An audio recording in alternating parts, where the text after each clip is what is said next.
आप सब मेरे मसीह भाई बहनों को एक बार फिर से जय मसीह की। परमेश्वर के अनुग्रह दया और कृपा से प्रभु ने हम सबको फिर से एक बार मिलने का मौका दिया और जीवित रखा। इसके लिए प्रभु का धन्यवाद करेंगे। आज शाम के सुंदर समय फिर परमेश्वर ने मिलने का मौका दिया। आज तारीख है 3/7/2025 और हम शाम का वचन पढ़ेंगे और हम पढ़ेंगे आयूब की पुस्तक में से 25, 26 और 27 अध्याय। इसके पढ़े और सुने जाने पर प्रभु की आशीष हो। और मैं मेरे भाई और बहनों सिर्फ बेसिक बाइबल पढ़ता हूँ। बहुत सारे लोग बाइबल पढ़ते हैं, समझते भी हैं। मैं सिर्फ बेसिक बाइबल पढ़ता हूँ। जो मेरे भाई पढ़ने में असमर्थ हैं या ड्यूटी की वजह से नहीं पढ़ पाते हैं, इसलिए सुबह नया नियम और शाम को पुराना नियम पढ़ता हूँ। आइए हम वचन पढ़ेंगे। तब शूही बिल्दाद ने कहा, प्रभुता करना और भय मनवाना यह उसी का काम है। वह अपने ऊंचे ऊंचे स्थानों में शांति रखता है। क्या उसकी सेनाओं की गिनती हो सकती है? कौन है जिस पर उसका प्रकाश नहीं पड़ता? फिर मनुष्य परमेश्वर की दृष्टि में धर्मी कैसे ठहर सकता है? जो स्त्री से उत्पन्न हुआ है वह कैसे निर्मल हो सकता है? देख, उसकी दृष्टि में चंद्रमा भी अंधेरा ठहरता है और तारे भी निर्मल नहीं ठहरते। फिर मनुष्य की क्या गिनती जो कीड़ा है? वह आदमी कहाँ रहता है जो केचुआ है?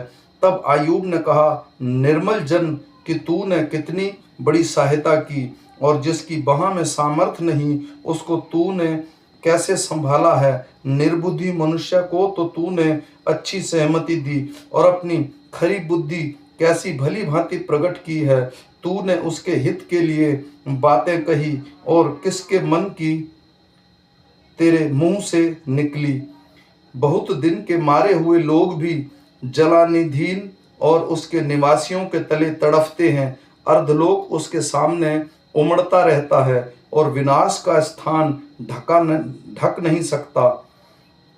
वह उत्तरी दिशा निराधार फैलाता रहता है और बिना टेक पृथ्वी को लगाए रखता है। वह जल को अपनी काली घटाओं से बांधे रखता है और बादल उसके बोझ से नहीं फटता। वह अपने सिंहासन के सामने बादल फैलाकर उसको छिपाए रखता है। उजियाले और अंधियारे के बीच जहाँ सीमा बंदी है वहां तक उसने जल निधि की सीमा ठहरा रखी है। उसकी घुड़की से आकाश के खंभे थरथराकर चकित होते हैं। वह अपने बल से समुद्र को शांत करता और अपनी बुद्धि से रहब को छेद देता है। उसकी श्वास से आकाश मंडल स्वच्छ हो जाता है और अपने हाथों से वेग भगाने वाले नाग को मार देता है। देख, ये तो उसकी गति के किनारे ही हैं और उसकी आहट फुसफुसाहट सी तो सुन पड़ती है। फिर उसके पराक्रम के गरजने का भेद कौन समझ सकता है? आयूब ने और भी अपने गूढ़ बात उठाई और कहा, मैं परमेश्वर के जीवन की शपथ खाता हूं जिसने मेरा न्याय बिगाड़ दिया, अर्थात उस सर्वशक्तिमान के जीवन की जिसने मेरे प्राण को कड़ुआ कर दिया। क्योंकि अब तक मेरी सांस बराबर आती है और परमेश्वर का आत्मा मेरे नथनों में बना है। मैं यह कहता हूं कि मेरे मुंह से कोई कुटिल बात ना निकलेगी और न मैं कपट की बातें बोलूंगा। ईश्वर ना करे कि मैं तुम लोगों को सच्चा ठहराऊं।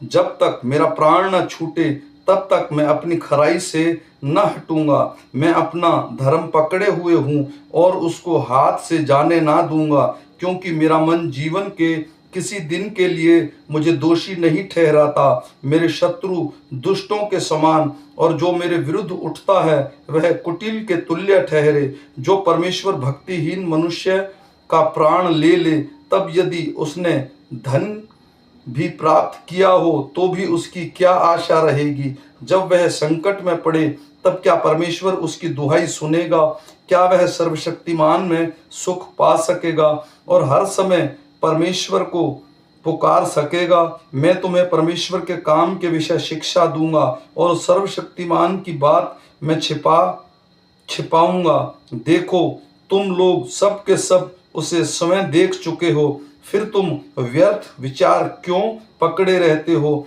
दुष्ट मनुष्य का भाग परमेश्वर की ओर से यह है, और बलात्कारियों का अंश जो सर्वशक्तिमान के हाथ से पाते हैं यह है कि चाहे उसके बच्चे गिनती में बढ़ भी जाएं तो भी तलवार ही के लिए बढ़ेंगे, और उसकी संतान पेट भर रोटी न खाने पाएगी।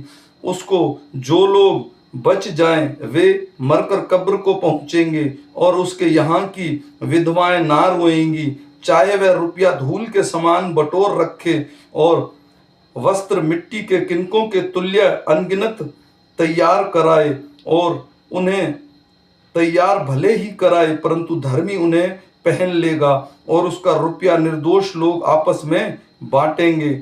उसने अपना घर कीड़ों का सा बनाया और खेत के रखवालों की झोपड़ी के समान बनाया। वह धनी होकर लेट जाए, परंतु वह गाड़ा न जाएगा, आंख खोलते ही वह जाता रहेगा।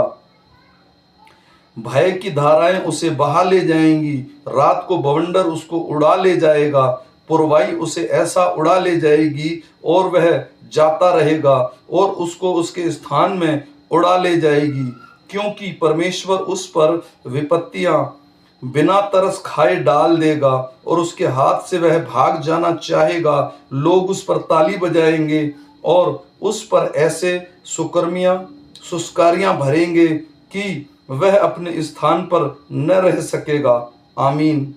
मेरे भाई और बहनों, ये छोटा सा वचन है। हम फिर मिलेंगे शोभित वचन के साथ। तब तक परमेश्वर का अनुग्रह, कृपा और दया हम पर और हमारे परिवारों पर अब से लेकर अनंत काल तक होती रहे। सबको जय मसीह।